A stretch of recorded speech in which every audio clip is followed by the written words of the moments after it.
Assalamualaikum warahmatullahi wabarakatuh. Bismillahirrahmanirrahim. Alhamdulillahirabbil alamin. Illahi antal maqsudi waridhoka matlubi. A'tini muhibbataka wa ma'rifataka. La haula wa la quwwata illa billahil aliyil azim. Allahumma sholli ala sayyidina Muhammadin abdika wa nabiyika wa rasulika an-nabiyil ummiyil wa ala alihi wa sahbihi wa barik wa sallam tasliman bi qadri adamati dzatika fi kulli waqtin wa hin.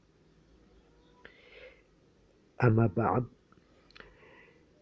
Sugeng enjang para sutresna ingkang minulya, sugeng kepanggihan malih kalian siaran Teguh Rahayu Slamet, channel ingkang tetep tresna setya berbagi kawruh pangerten dan pengalaman laku numindakaken sedaya ajaran-ajaran luhur, berbagi kawruh pangerten dan pengalaman napa nindakaken sedaya ajaran ilmu hak, ilmu hakikat, ilmu hikmah saha lampa urip kumpul nunggal suci wahyu panca gaib, khususipun kawruh pangerten lan pengalaman laku nindakaken panca laku urip ihsan lan ingkang langkung utama inggih menika pangerten lan pengalaman lampah nindakaken panca laku ngawurip mubarok.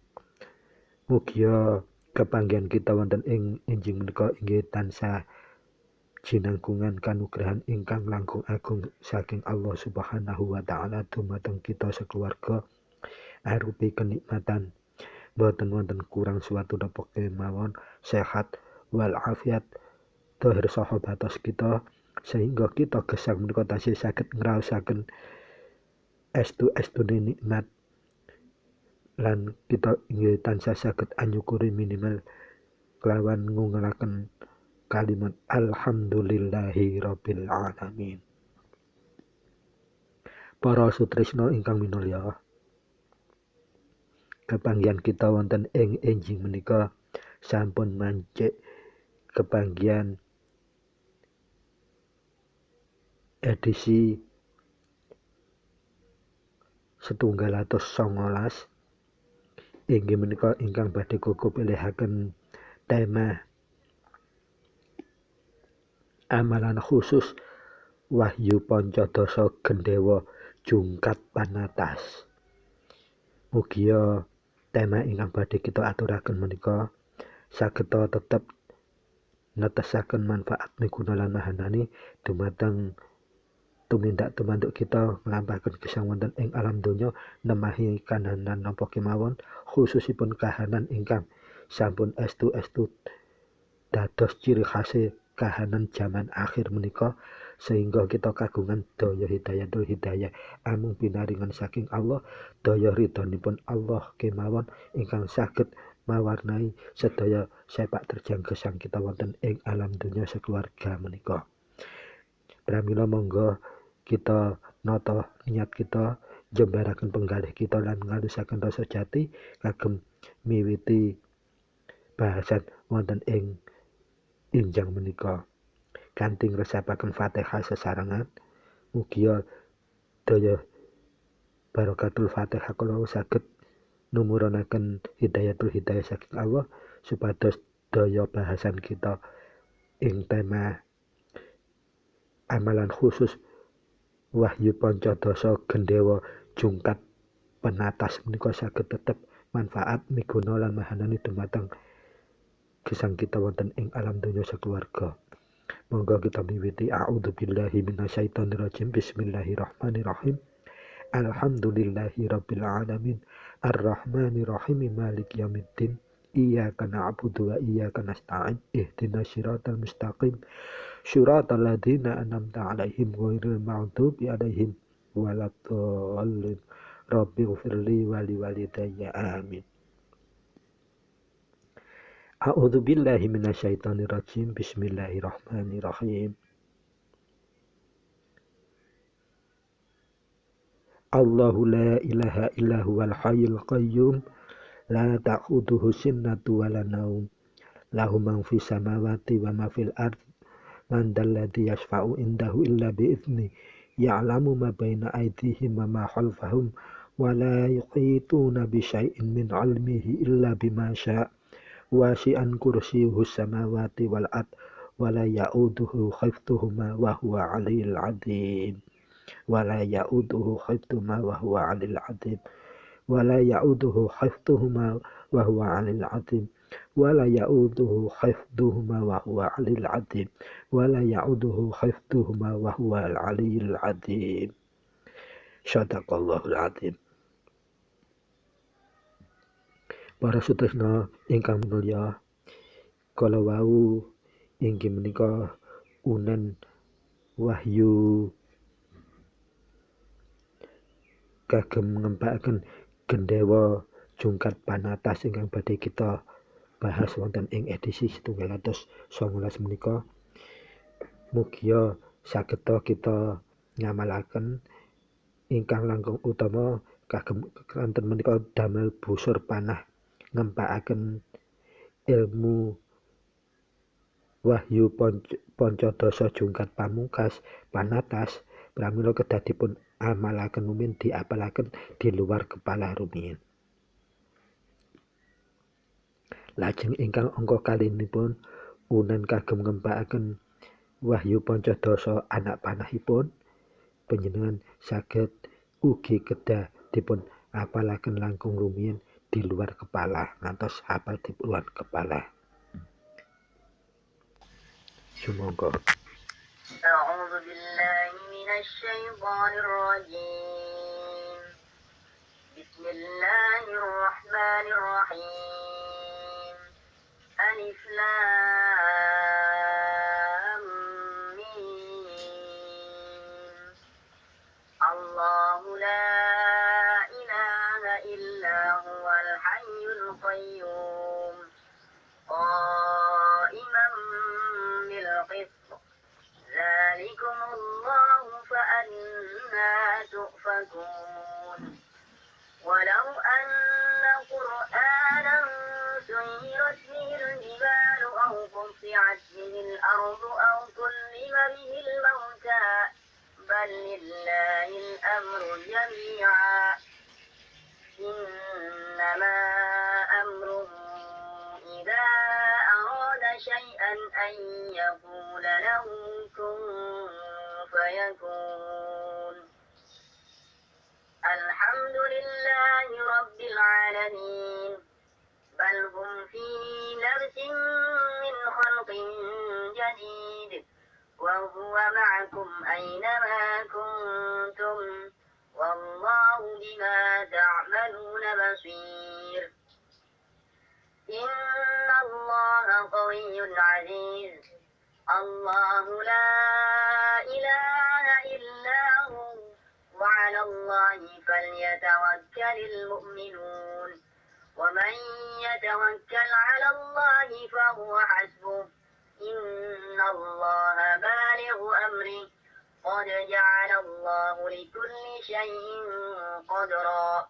Wa ahata bima ladayhim wa ahsa kulla syai'in 'adada. Rabbul masyriqi wal maghribi la ilaha illa huwa fattakhidhu wakila. La yatakallamuna illa man adina lahu rahman wa qala swaba. Min ayyi syai'in khalaqah. Min nutfah khalaqahu faqaddarah. Fi quwwatin 'inda dhil 'arsy makin. Wallahu min waraihim muhit. Bal huwa Qur'anun majid fi lawhin mahfuz.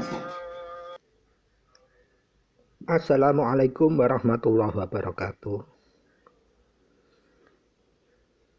Bismillahirrahmanirrahim. Alhamdulillahi rabbil alamin. Illahi antal maqsudi wa ridhoka matlubi.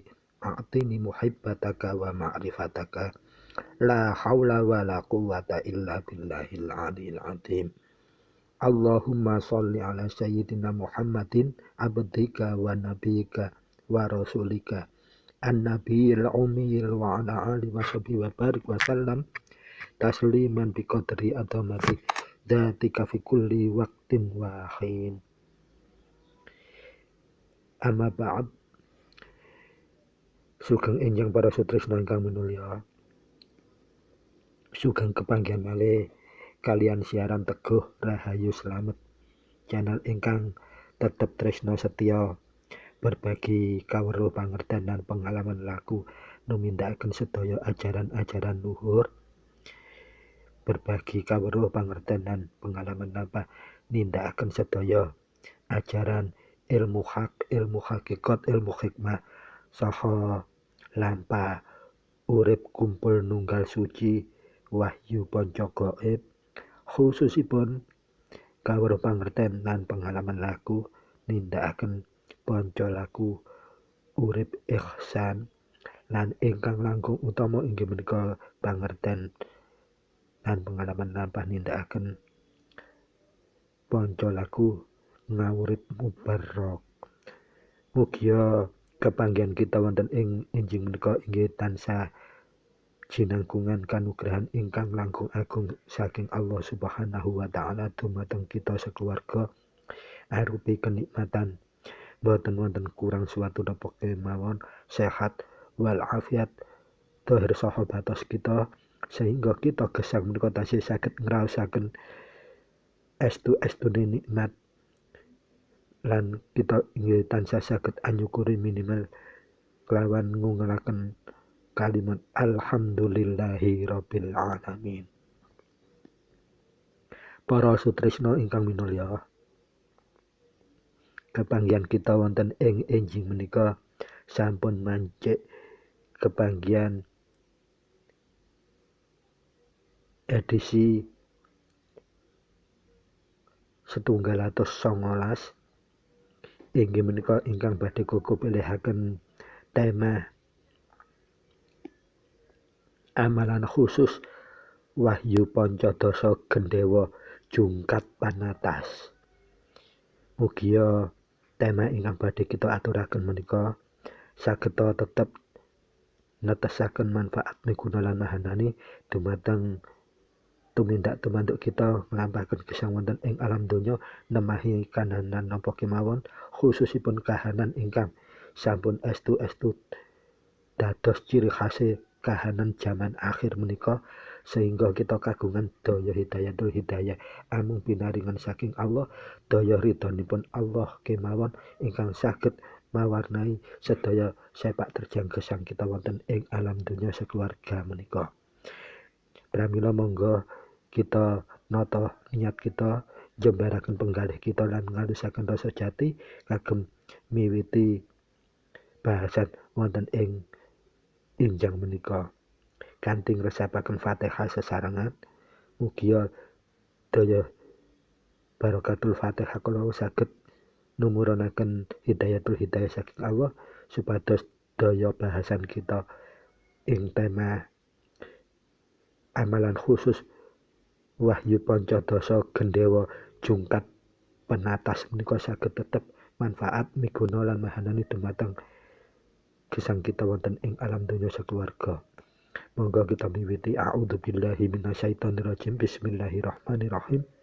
Alhamdulillahi rabbil alamin arrahmanirrahim maliki yaumiddin iyyaka na'budu wa iyyaka nasta'in ihdinas siratal mustaqim syiratal ladzina an'amta 'alaihim ghairil maghdubi 'alaihim waladdallin rabbighfirli wa liwalidayya amin.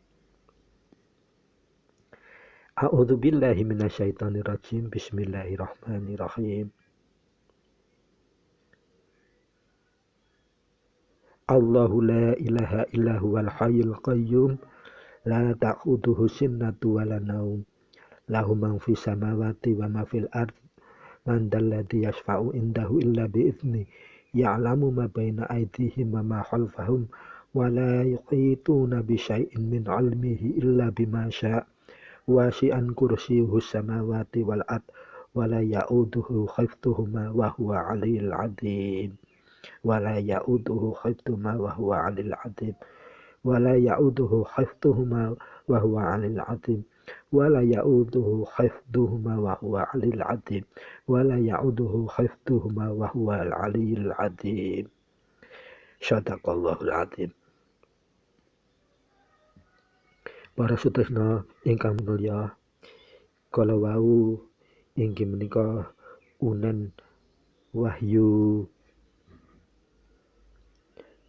kagem ngempakaken gendhewa jungkat panatas ingkang badhe kita bahas wonten ing edisi 719 menika. Mugia sageta kita nyamalaken ingkang langkung utama kagem kanten menika damel busur panah ngempakaken ilmu wahyu pancadasa jungkat pamungkas panatas pramila kedah dipun amalaken rumiyin diapalaken di luar kepala rumiyin. Lajeng ingkang angka kalinipun unen kagem ngempakaken wahyu pancadasa anak panahipun panjenengan saged ugi kedah dipun apalaken langkung rumiyin di luar kepala ngantos hafal di luar kepala. Sumangga para sutresna ingkang minulya, monggo kita lajengaken ilmu hikmah wahyu pancadasa gendhewa jungkat panatas menika estunipun wigati sanget pramila monggo dipun wigatosi bilih ilmu hikmah menika aturipun Raden Syahid utawi Sunan Malaya utawi ingkang kasuwur kasebut Sunan Kalijaga mesen dumateng sedaya penghayat pengamalipun ilmu menika kedah migatosi inggih menika ngendhenganipun panjenenganipun Raden Syahid utawi Sunan Malaya utawi Sunan Kalijaga wekdal pesen mejang dumateng murid-muridipun, kalamun dadi pramuka pinitaya mangrejantraning nagari andurasa lebetipun melik den anjuk tebya sung ancuta maring bebener datan indung sirik nyilibaken piala pracekaning santaneki bangkit nahen sagung hawa keadilan tan kendhat dipun udi tumrah kawula sadarum tan ana beda-beda ateges ora oleh mbedakake wis samesti kang lepat pinaring bendu madya pangungsen sanyata tumrap kang sami andhase becik lamun paramarta sung apura kawula ingkang lali ninyak gegebengan luhur wis meratobat sanyata nanging baya aywa kalimput ing semu kantalya ing panggraita lampadura datan maksi mangkono traping trapsila samek takno monoh kadya udadi nalar mulur tan kalantur dian lompa pangapura aywa mamang matrapi ingkang kalintu pinta-pinta paneraknya kadang kawula pansami utama lestari begja titis mawas gelitaning prakawis nuranilarke papacuh amburu angkara dupeh lagiya ginaduhon sedang madu maring asanes siya-siya lepating kadang siningit. Intinipun pesenipun Kanjeng Sunan Malaya kala wau inggih menika rinengketipun priyantun satriya kuwi kudu bisa dadi pagere negari, jejeke kejujuran, kebenaran, keadilan, tresna welas asih asihan tansah ngedohi tumindak ingkang luput kelawan eling lan waspada. Ateges ngawurip kudu lustari bejo sumeleh ngalah angin ora dura ola oleh ngasor. Lamun ngadepi angkara murkaning janma kudu kelawan watek kang satriya. Dados para sutresna ingkang minulya, pesenipun Kanjeng Sunan Malaya, ilmu menika ilmu hikmah. Ateges ilmu namung ajeng-ajeng ridhonipun Allah, boten saged dipun demonstrasiaken, boten saged diuji cobaaken, boten saged dipameraken. Ananging menawi nemahi bahaya masalah napa kemawon diempakaken langsung Allah piyambak ingkang numurunaken ridha mawujud sabta katamtuan menika dados beja solusinipun. Pramila para sutresna, ilmu hikmah wahyu pancadasa menika inggih menika ilmu wahyu pancadasa kagem ngisi gendhewa jungkat panatas wonten ing salebete jiwa raganipun piyambak lan ginakaken anak panah pancadasa ingkang salebetipun jiwa ragana piyambak kangge napa ambrantas angkara murkane janma. Ateges amalan wahyu pancadasa jungkat panatas menika estunipun ageng tur agung manfaatipun kagem bekal jati diripun ngadepi kersane jaman ingkang akhir menika kang sampun kebak angkara murka janma. Lajeng napa kuwi wahyu pancadasa jungkat panatas menika? Para sutresna ingkang minulya, ilmu hikmah amalan khusus wahyu pancadasa jungkat panatas menika inggih menika amalan ingkang sampun katindakaken dening wali penyebar Islam wonten ing tlatah Nusantara khususipun tlatah Jawa inggih menika kagem katrapsilanipun tumindak nemahi utawi napa njejegake nglawan angkara. Lah menika kapundhut saking hikmah pawayanganipun pusakanipun Resi Bisma lan kasatriyaning Bambang Gautama. Mila ilmu menika kamundhut saka tembung wahyu ingkang ateges artosipun titah Gusti utawi firmanipun Gusti Allah.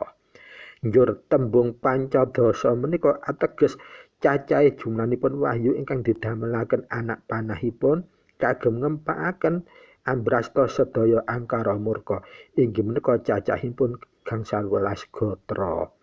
Lajur tembung gendhewa jungkat panatas menika kuwi kapundhut saka ampuhipun senjata gaman pusakanipun busur panahipun Resi Bisma inggih menika resi ingkang putranipun Dewi Gangga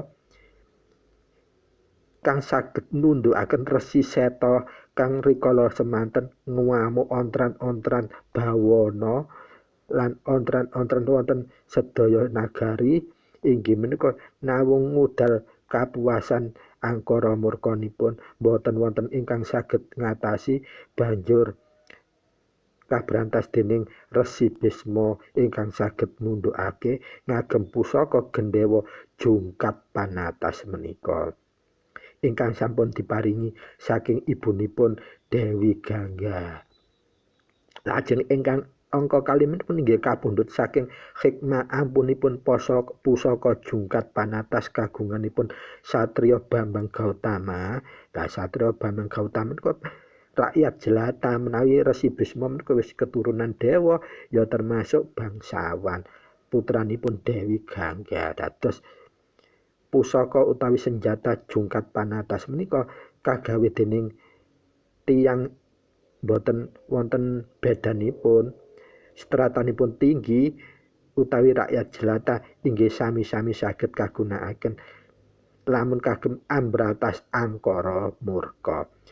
Lajeng ingkang hikmah angka kalih inggih menika ingkang hikmah saking ampuhipun pusakanipun jungkat panatasipun kagungane satriya Bambang Gautama kang hasil ambrantas angkara murka raja ingkang adiguna Sekti Mandraguna lan ontran-ontran negara adikuwasa ingkang nami Prabu Garjendramuka ingkang sumper dolim, sumper arogan, sumper congkak, sumper angkara muka ingkang ngantos nganti nyulik putrinipun Bathara Siwa ingkang nami Bathari Reguwati. Lamun boten namung tumindak ngoten kemawon angkaranipun Prabu Garjendramuka menika inggih ontran-ontran obrak-ngabrik istana ing salebete samudra. Inggih menika istana Paranggudadi ing dasaripun samudra meksa ngrebut pusakanipun Bathara Baruna ingkang sinebut pusaka Bokor Inten kang isi wedi retna jumanten. Lan ora wonten ingkang saged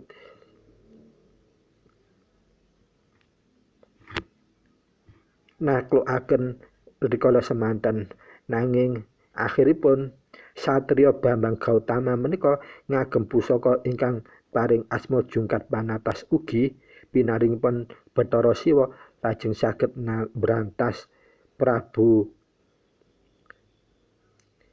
Garjendramuka menika kelawan estu-estu kalah ingkang asor.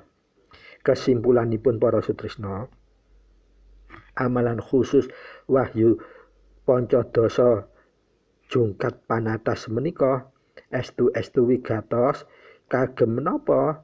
Kagem bekal ndadosaken Gendhewa Jungkat Panatas wonten ing salebete jiwa raga kita kagem ambrantas sedaya angkara murka khususipun ingkang dipun temahi dipun tumindakaken marang sedaya para oknum panguwasa utawi janma ing penggede panguwasa raja kang adigang adigung adiguna kang nguja angkara murka.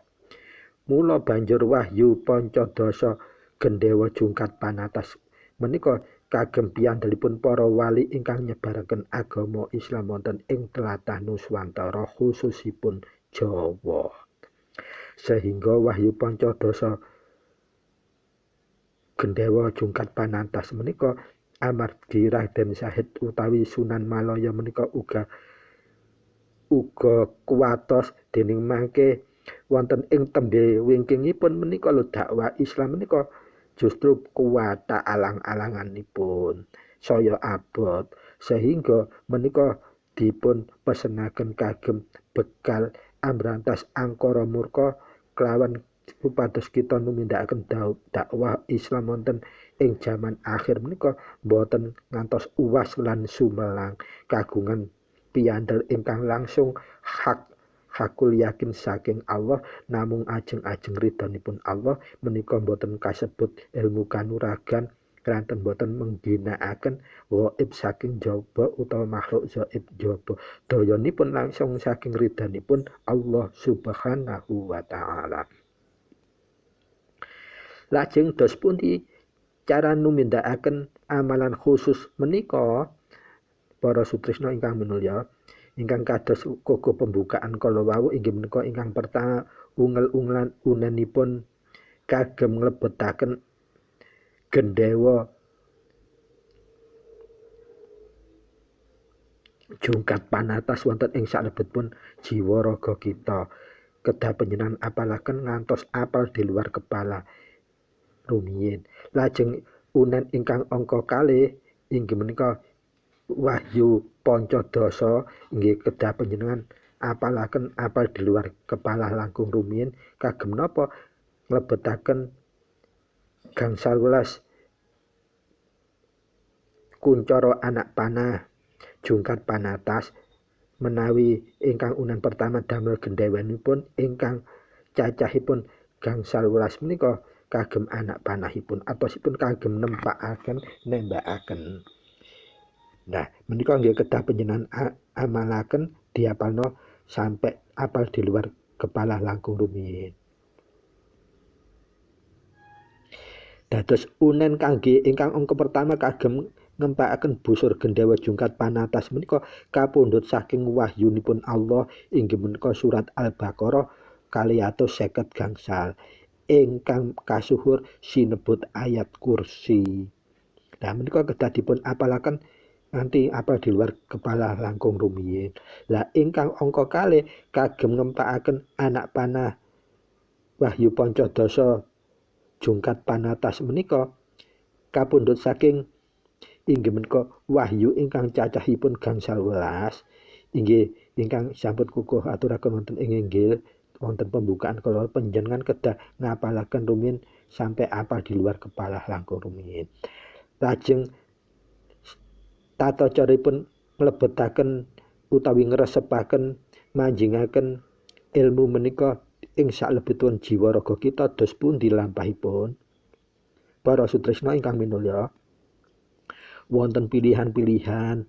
Ingkang pertama, panjenengan saged ngamalaken menika kangge ngresepaken ingkang pertama kali ginakaken ilmu menika nglebetaken ing salebetipun jiwa raga menika ngagem laku tirakat poso apit weton uteges poso 3 hari berturut-turut H-1 hari weton dan hari weton yang bersangkutan H+1 hari weton utawi 3 hari berturut-turut.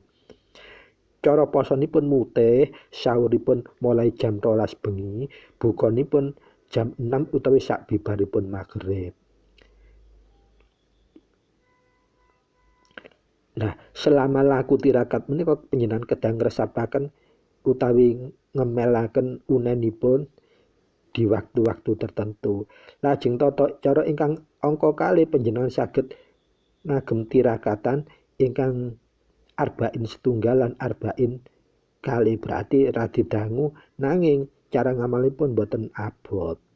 Dados wonten contoh edisi video 50 gangsal lan edisi video 58 menika contoh kagem ngamalaken tirakatan arba'in pertama lan arba'in kali.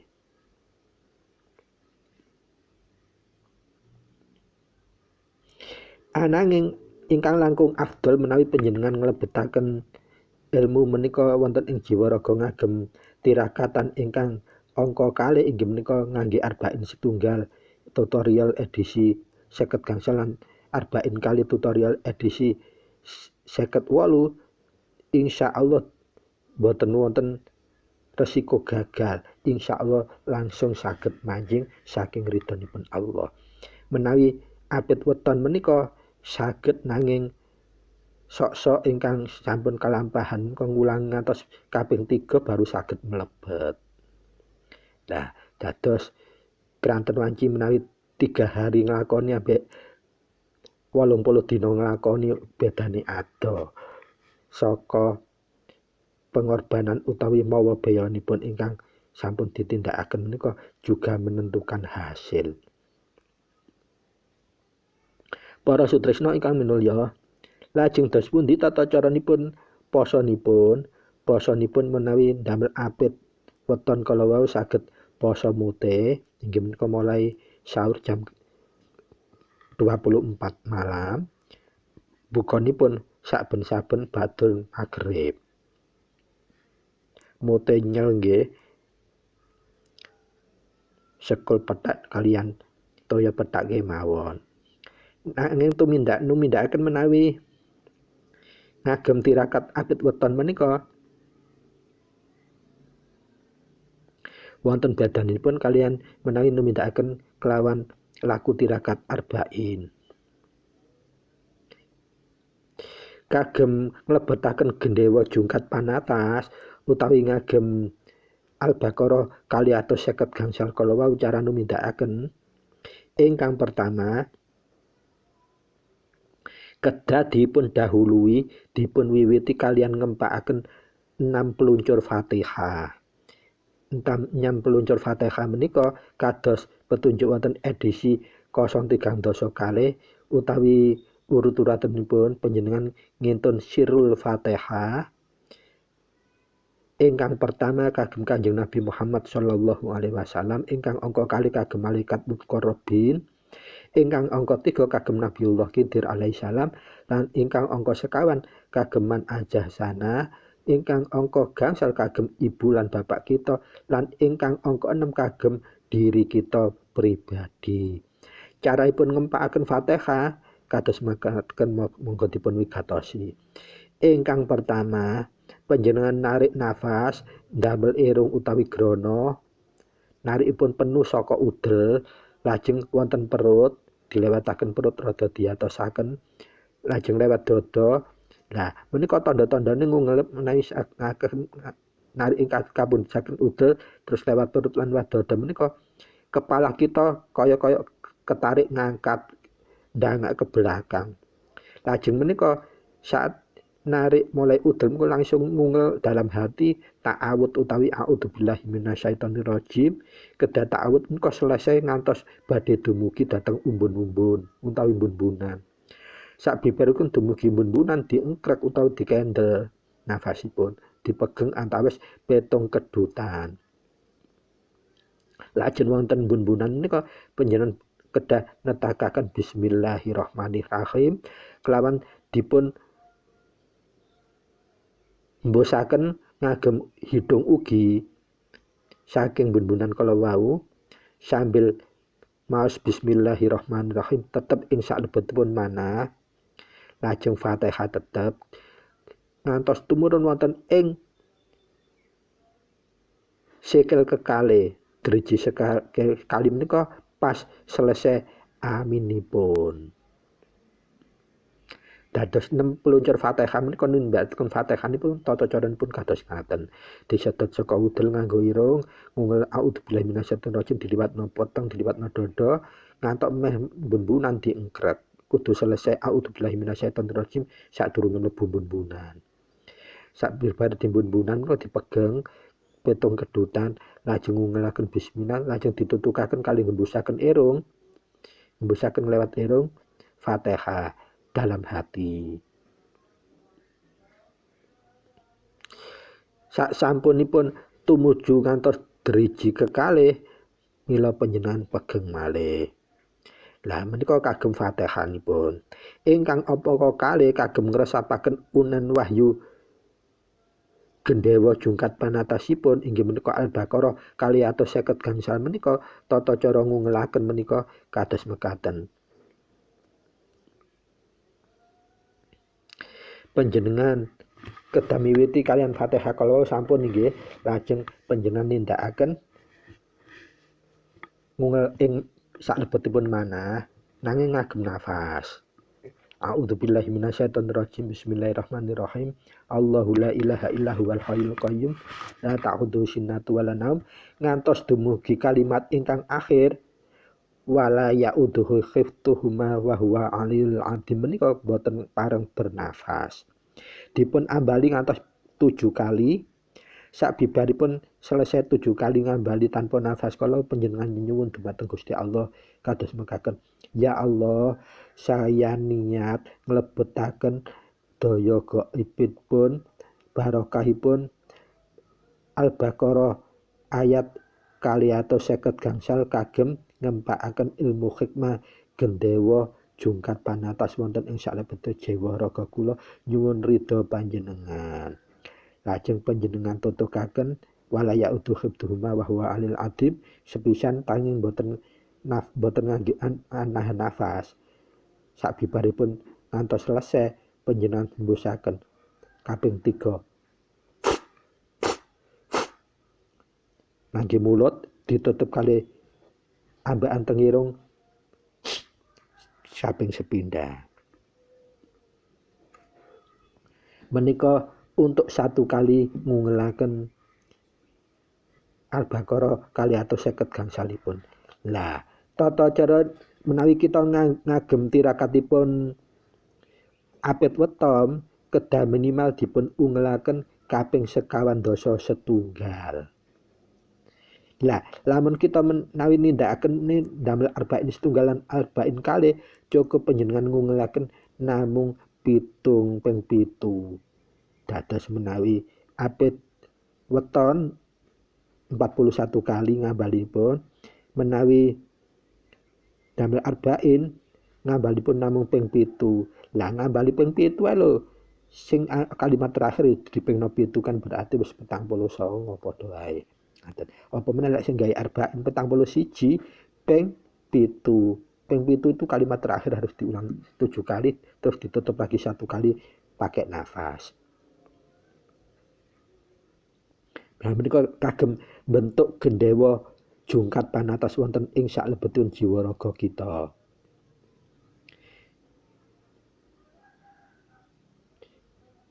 Para sutresna ingkang minulya monggo kita lajengaken. Lajeng dos pundi kita cara ngempakaken nglebetaken gangsal welas anak panah kala wau inggih menika wahyu pancadosaipun.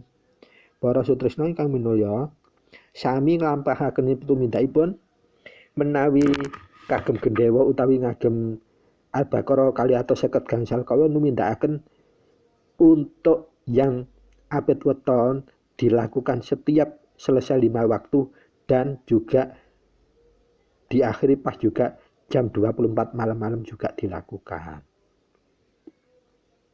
Ambalane sami tiap ngamalaken ping 41. Dalune jam 24 juga ben 41. Nah, menawi panjenengan damel arba'in cukup namung ping 7 dan ping 7 itu pun hanya jam 24 malam didahului dengan sholat hajat 2 rakaat. Jadi kalau untuk arba'in cukup pas 24 malam saja didahului dengan sholat hajat lajeng peluncur Fatihah 6 kala wau lajeng baru ngempakaken Al-Baqarah 250 gangsal kagem bentuk gendewa jungkat panatasipun wonten ing salebetipun jiwa raga kita. Lajeng kagem ngempakaken anak panahipun cara lampahipun inggih dilampahaken selama tirakatan untuk pertama kali mlebetaken salebetipun jiwa raga menika. Sami menawi tata cara abad weton untuk yang wahyu pancadasa menika utawi anak panahipun menika dipun amalaken ketika tiap mau tidur, baik itu tidur malam, tidur siang atau tidur sore pokok kate turu kudu diamalaken, diempakaken. Diempakaken namung kaping 3. Nah, kalau pakai arba'in tirakat pan pakai arba'in diempakaken amalipun namung saping sepindah. Tiap mau tidur, lajeng begitu njekekal bangun tidur, kedal langsung buru-buru lenggah wonten ing sak pinggiripun tempat tidur ngadep ngulon, sikapipun terserah menawi ingkang dipun saranaken sikap kados tiyang lek tahiyat terakhir salat nika. Lungguh sikilipun ditekuk ingkang sebelah kanan, ngadepipun tetap ngadep kiblat. Dipun ungelaken namung sepindah tanpa mboten tanpa nafas, tanpa dalam hati tanpa diungelaken swara. Dados untuk ngempakaken wahyu pancadasaipun tiap mau tidur dan begitu bangun tidur tidak boleh sampai terlupa. Para sutresna ingkang minulya, dados untuk pertama kali memasukkan dhateng salebetipun jiwa raga menika ilmu hikmah wahyu pancadasa jungkat panatas baik yang gendewa maupun anak panahipun kedah diamalaken dilebetaken kelawan tirakat. Pilihanipun ngagem poso abad weton utawa ingkang kedua menggunakan arba'in 1 dan arba'in kalih. Nanging cara ngamalipun benten-benten kados kala wau. Nah, khusus untuk wahyu pancadasa utawi anak panahipun dipun amalaken sakbadene tilem kalian sakbibaripun tangi turu langsung diempakaken. Ananging menawi kagem bentuk busur gendewa jungkat panatas kala wau menawi abad weton diamalaken tiap selesai 5 fardu, salat 5 fardu lan tiap jam 24 malam. Didahului salat hajat 2 rakaat. Menawi arba'in kali arba'in setunggal damel tirakat arba'in setunggal arba'in kali namung diamalaken tiap hari jam 24 malam. Lah arba'in kalih utawi arba'in setunggal menika cara posonipun panjenengan kados mboten poso tapi bener-bener tirakat. Yang tidak boleh ada bernyawa, terus tidak boleh nasi, tidak boleh jagung, tidak boleh napa niku gadung, menika mboten pareng. Lajeng kopi, teh nggih ngaten mboten pareng, kopi dalam kemasan atau kopi pabrikan. Tehipun kedah methik dhewe langsung nggih pote. Iku angel berarti lek kopi kudu ndeplok dhewe, tuku kopi mentah nggih pasar dideplok dhewe, digoreng dhewe, dibubuk dhewe. Menawi jenis ingkang diparengaken nggih menika jenis pasir, gula pasir utawi gula Jawa, utawi gula aren. Namun mekaten. Jadi ini tidak puasa tapi makannya yaitu tadi, makan yang ditirakati, tidak boleh makan nasi, jagung maupun gadung atau makanan yang ada nafasan ambane cara ayam, endok dan siapa tunggalannya yang tidak beresiko. Tahu direbus kemawon menika sampun cukup. Lah wis gak ana resiko kok keliru. Amargi menapa menika tirakatan berarti nentokake hasil. Lek tirakatane gak memenuhi standar dipun nggih hasilipun ewet. Tapi biasanya pun menawi lampung pakai arba'in setunggal arba'in kali menika mboten mungkin gagal. Fa insyaallah mboten gagal, cepet majlepipun. Pramila para setresna ingkang minulya, dados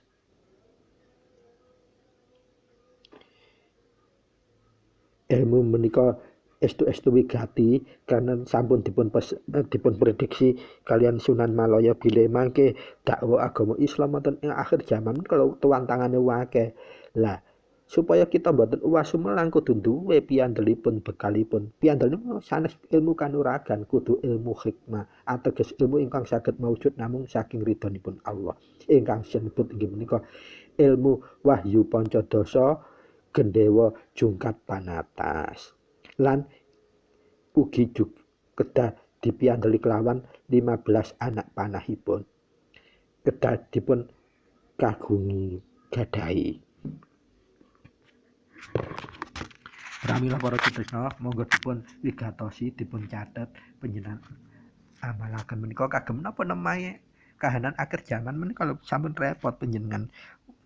Soalnya gak sok ngadepi kok ngersula, bahkan bisa iso putus asa.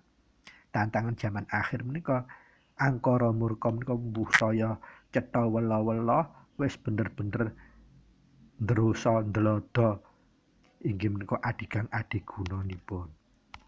Pamila kagem kita kaum muslimin muslimat utawi kagem priyantun ingkang senenganipun lampah supados boten uwas sumelang kita lampahaken ilmu hak kemawon, ilmu hikmah kemawon supados dayanipun kita boten ngagem ginakaken gaib ingkang saking jaba utawi gaib saking makhluk-makhluk gaib lintunipun.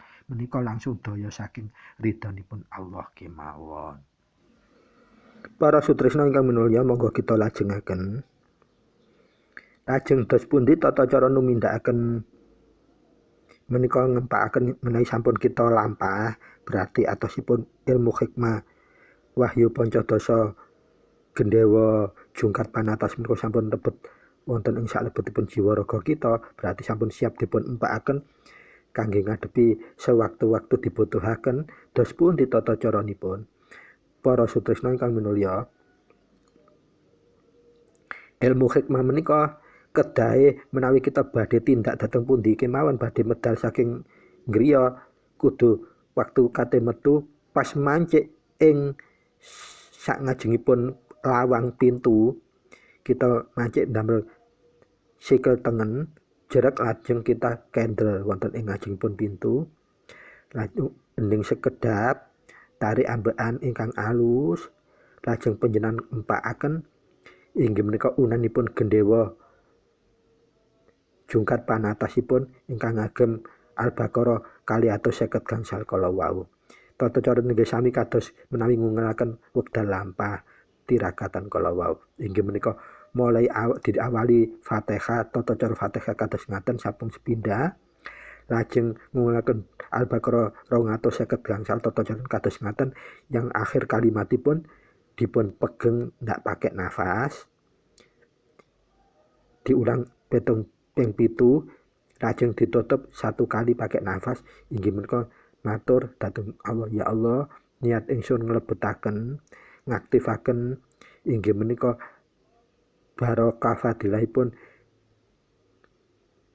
Al-Baqarah 250 gangsal kagem damel busur gandewa jungkat panatas wonten ing salebetipun jiwa raga kula kaget tumindak ingkang ngetebi tumindak luput njejegaken keleresan utawi ingkang hak saking ridhonipun panjenengan.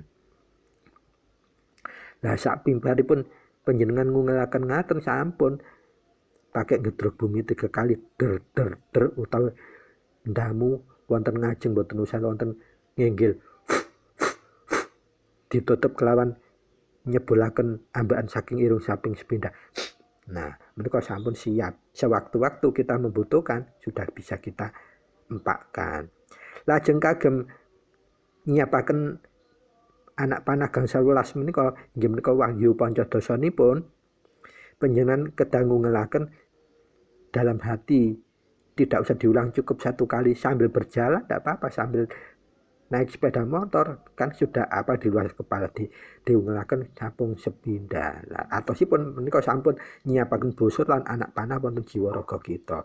Sewaktu-waktu nemahi napa kemawon saged diempakaken.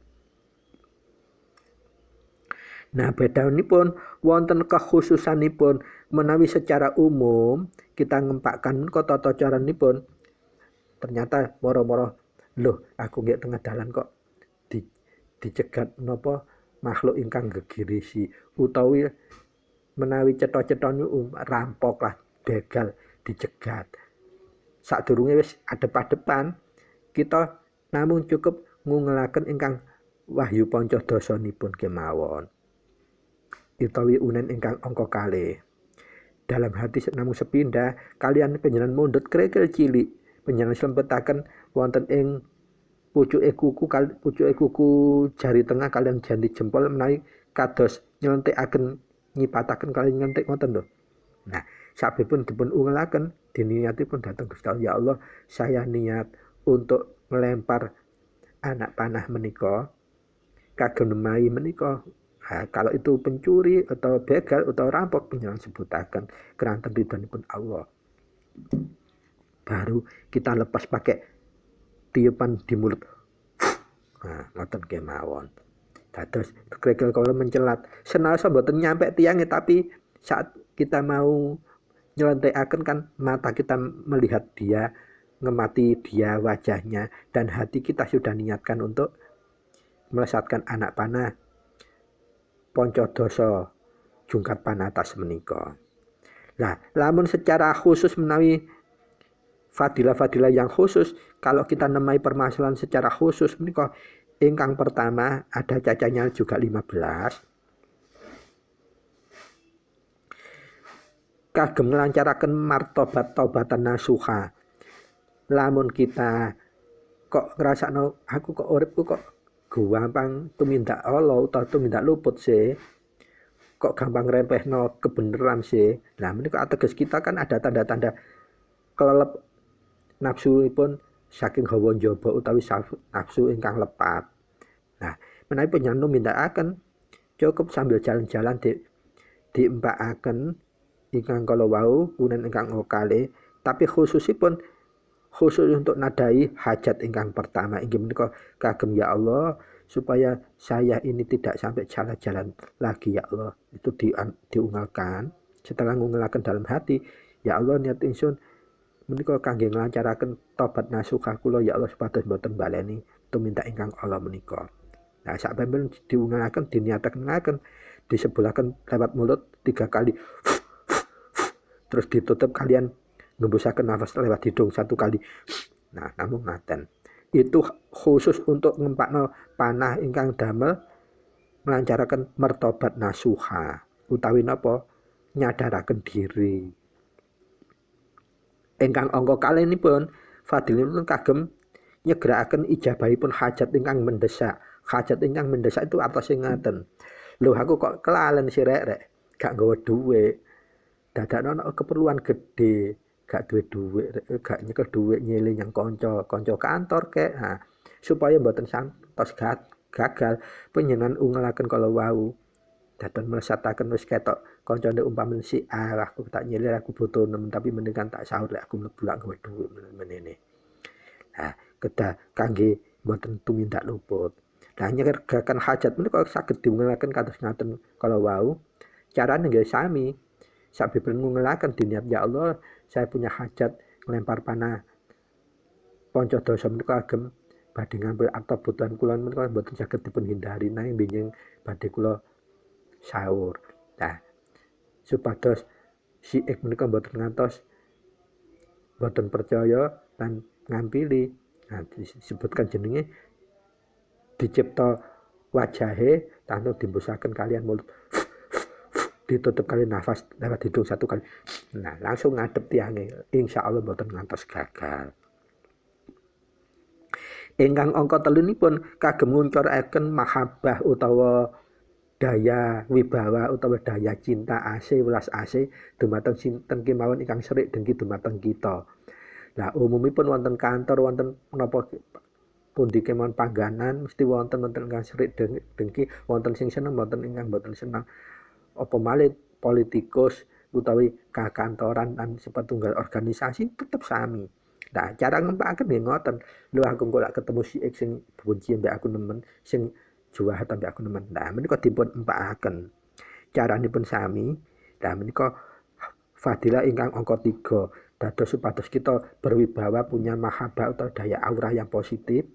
Dimpakaken sepisan terus dinyakan kados kala wau, ya Allah, si X niku biasane benci kali kula, jahat kali kula, kejam kali kula. Nyuwun kula badhe manah ngagem panca dosa jungkat panatas menika supados saged mlebet dhateng manahipun boten benci kali kula, malah welas asih kali kula.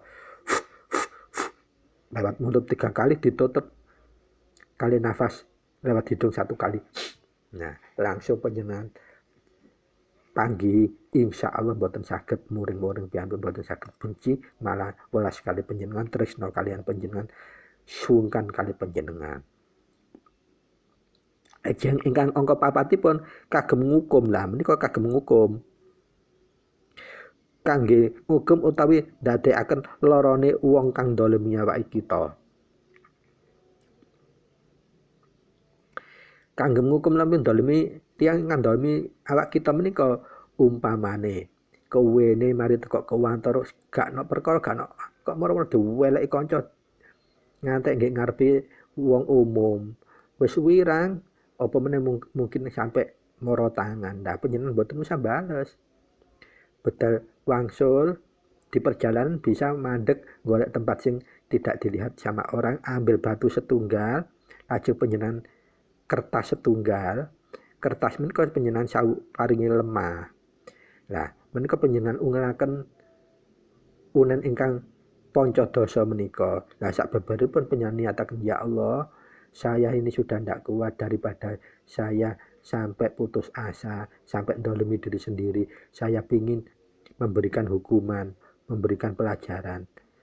Orang nama ini yang sudah ndolimi ini ya Allah, saya mohon Engkau sendiri yang memberikan pelajaran. Nah, sak biburan ngungkelan menika kertas dipun tiup yang sudah ada fase atau lemah pun panjenengan tiup ngangge mulut angka 3 kali nyantutup kalian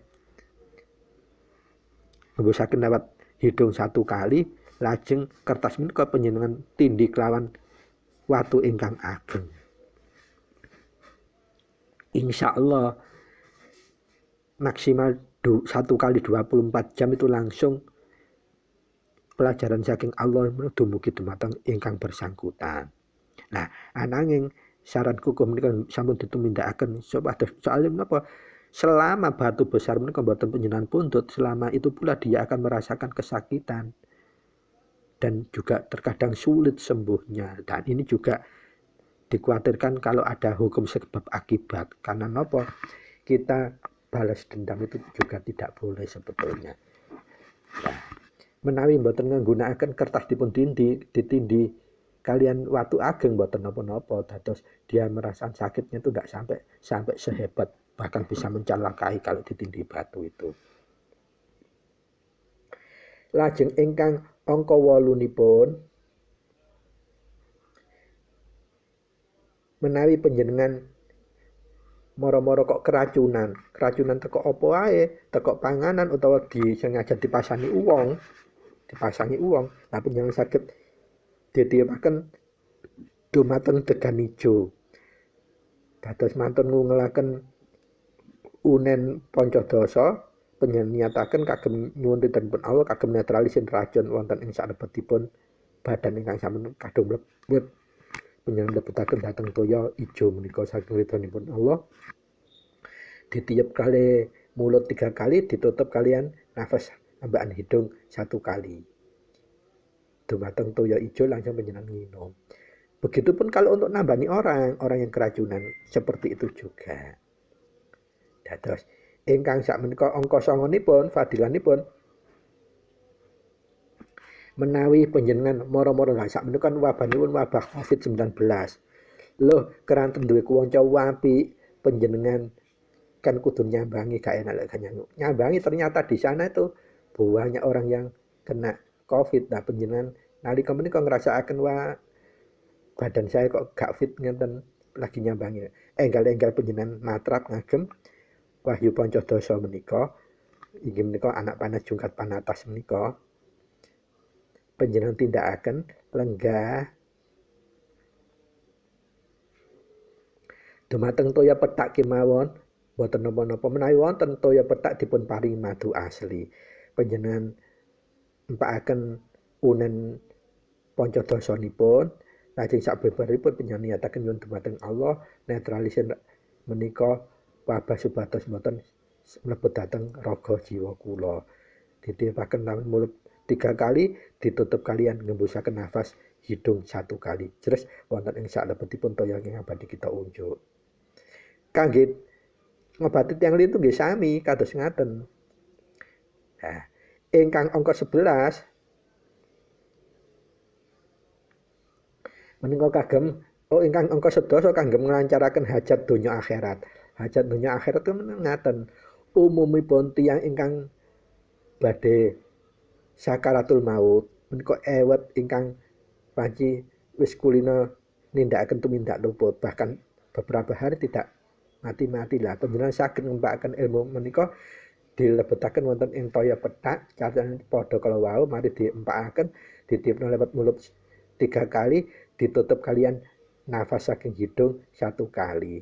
Ing salebeti toya ingkang badhe diminumaken. Diminumaken kalian diusapaken wonten tengkuk, jitok, pokok celah-celah rai sekujur tubuhipun ingkang badhe sakaratul maut kala. Fa insyaallah piyambakipun akan segera dikapundhut dening Allah kelawan boten kesakitan, boten kasiksaan. Lajeng ingkang fadilah angka 11-ipun kangge naklukaken tiang galak utawi sato galak, wong ngamuk, wong caruk utawa sato galak ingkang lagi nduwadi ngamuk. Nah, menika saged cara niku sami kala wau.